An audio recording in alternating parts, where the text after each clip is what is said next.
Hi, everyone. I'm Jessica. I'm here with Ere Rodriguez, and we're going to talk today about um, tips for Spanish learning for those of you who are in that process. So I want to introduce today Ere. She is originally from Querétaro, Mexico, and she studied at the UAC, the Universidad Autónoma de Querétaro. She studied modern languages with a focus on teaching Spanish as a second language. And so I'll let her tell you a little bit about where she is and what she's doing now. Hello, everyone. Nice to meet you. And yeah, I'm Ere. I'm from Mexico, but now I'm living in Costa Rica. I've been living here for like 3 years. And yeah, I used to teach Spanish while I was in Mexico. And now I am in charge of transcultural mission trips between people in the States and people in Costa Rica. Yeah. Awesome. And can you tell us a little bit? I know you have experience teaching Spanish, and you didn't mention that you have some experience teaching English as well to Spanish speakers.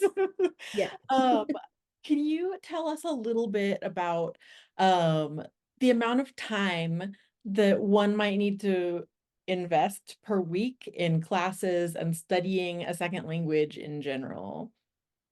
Yeah, that's a good question. Like time, it's very important when we are learning another language. Mhm. And I think that most of the time we hesitate or we wait to learn or to spend some time learning another language. So yeah, I think that the best way to do it would be like at least 5 hours per week with a teacher or in a class when there's an instructor or a person in charge of that, and also like 5 hours um, by yourself, um, you know, listening to music in Spanish, of course, trying to, yeah, that's important, trying to emulate, the sounds in Spanish and to speak out loud, which is completely different when we try to do it everything in our heads. So Mhm. yeah, I would say that 5 hours by yourself and 5 hours with a teacher would be the best way to improve your language. Okay.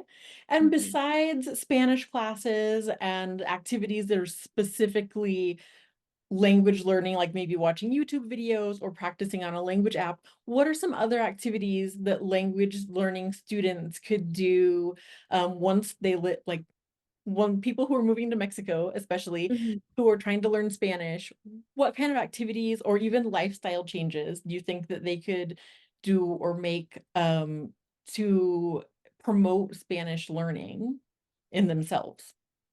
I think that being part of the culture is something very important. It's key to be part of the culture, try to learn from it, and try to be part of it.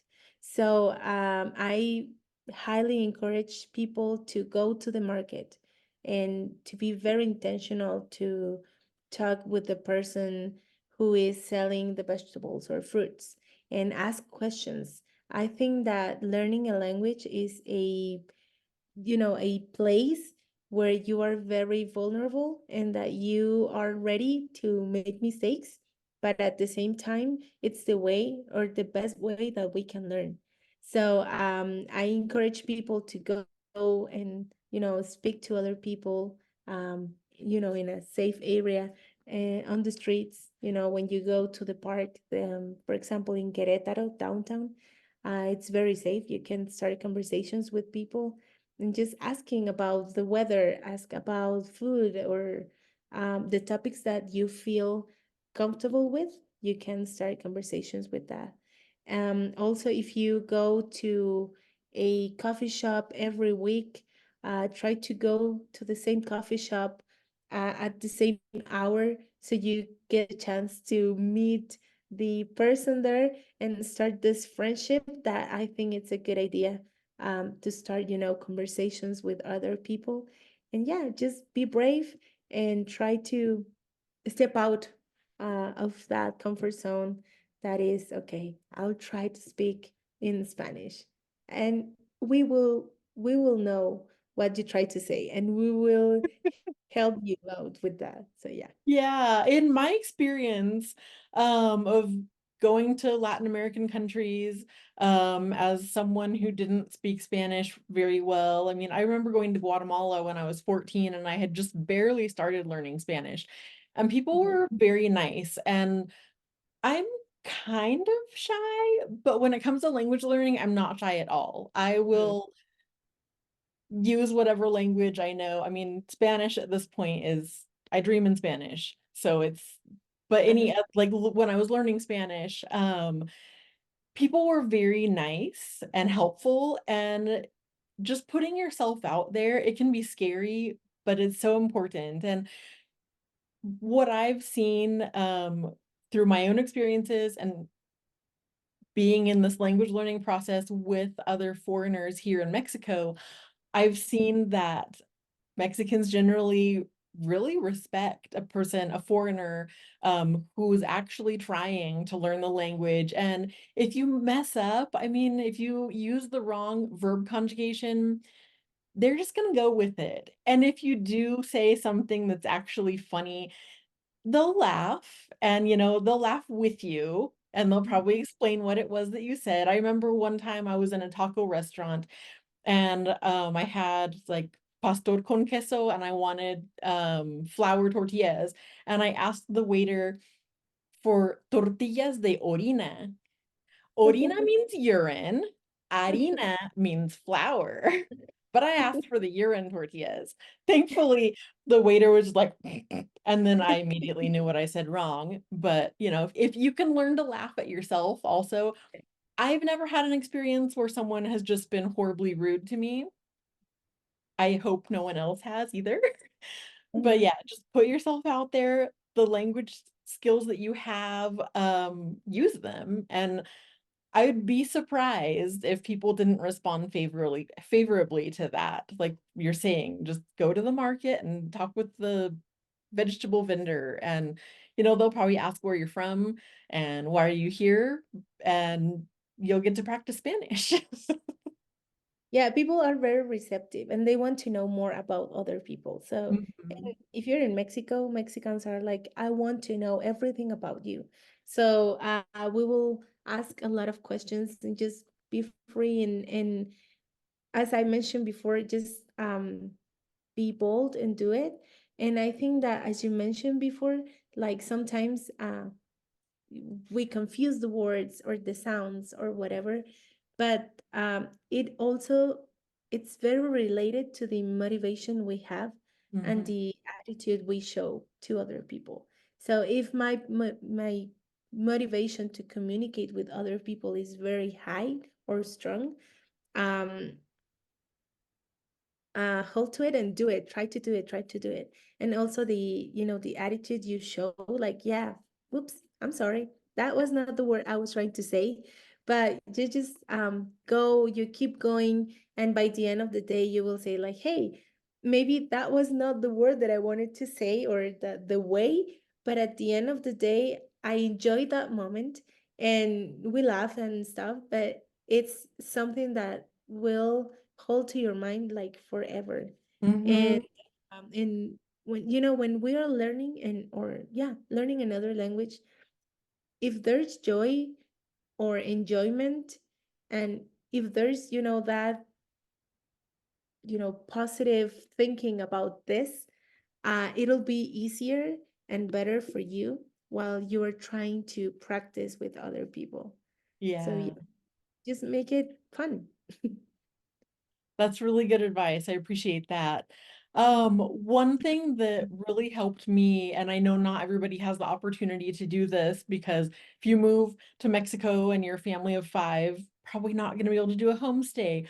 But I was able to do a homestay several months actually over different times in Honduras. And then I lived for almost 2 years with Mhm. a family here in Querétaro.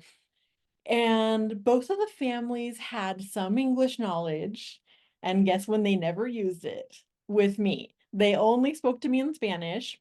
And so I did have a pretty good base knowledge of Spanish when I went to Honduras. That was my first experience um, living with a Spanish speaking family.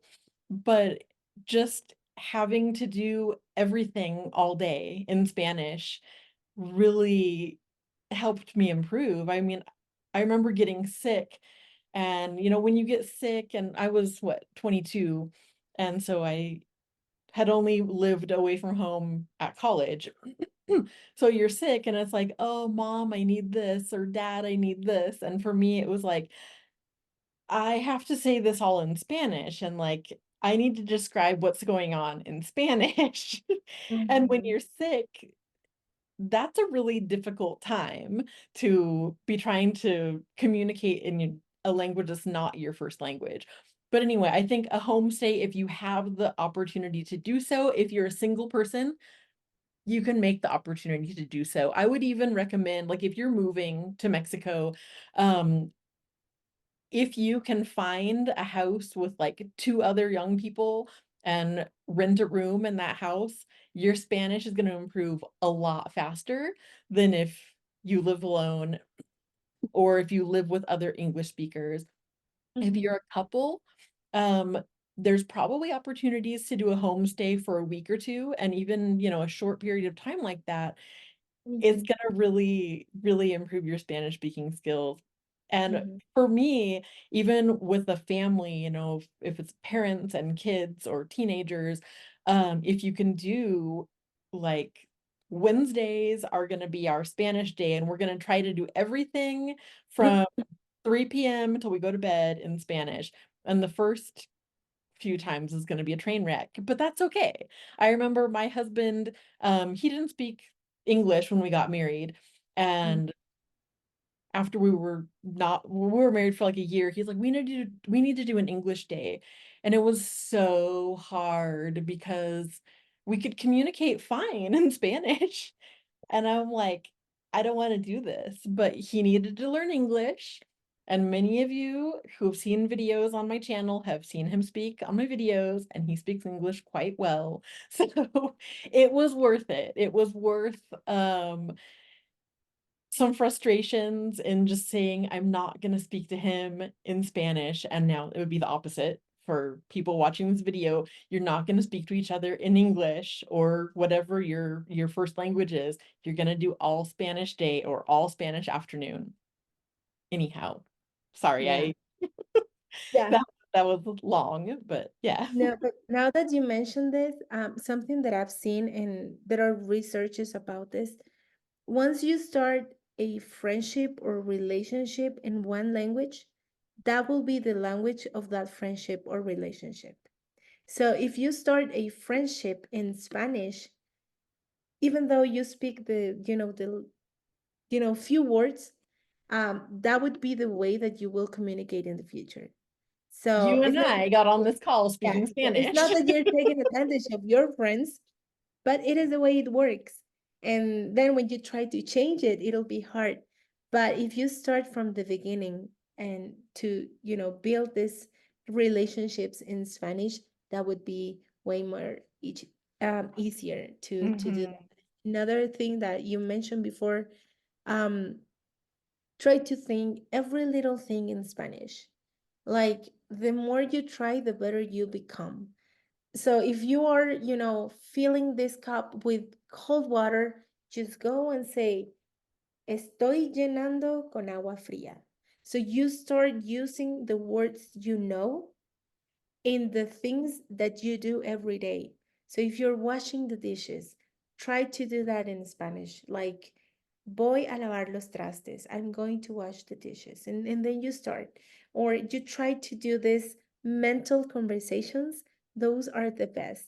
Try to imagine things. What if this person invite you to do this or that? So you start like, I would say this, or I would say that. So those are the, better ways to start conversations using different words, using, different pronouns, because if I am using just the pronouns that I usually use for myself, Mhm. and then when I try to use different ones, it's going to be easier.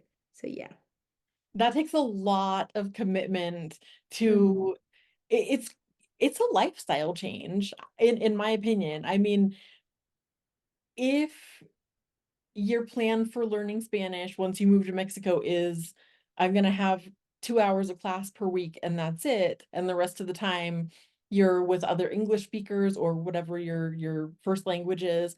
It's good to still have friends that speak your native language, but there really needs to be, like you're saying, that commitment to all the time be trying to speak and think and everything you do in Spanish, and it's really difficult, and there's gonna be days when you're like, "I can't do this anymore." Yes. But you can, and it'll really help you Yeah. learn. And Yeah. yeah, I really appreciate, you taking the time. I know you're super busy in Costa Rica, and I Mhm. almost was like, "Oh, maybe I shouldn't ask her because I know she's so busy." But I really appreciate you taking the time to help us know a little bit more about how we can learn Spanish as well as possible. I don't know if there's anything else that you wanted to add?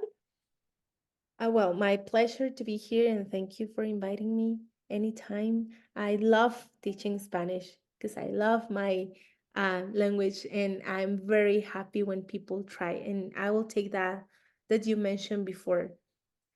Just try. As Mexicans or as Spanish speakers, we really appreciate when you try. We really appreciate when you um, try to communicate even though you just know a few words, and we will be very happy to learn, to know that you are trying, and we will Mhm. try to help. So yeah, I would say like just be bold, go out, go to your corners store, to the supermarket, to the market, and just try to speak with people in Spanish. So yeah. Awesome. Well, thank you. And thank you for everyone who watched. On behalf of the Querétaro Culture Corner, I'm Jessica. This has been Ere, Spanish teacher, Spanish specialist. We'll see you next time.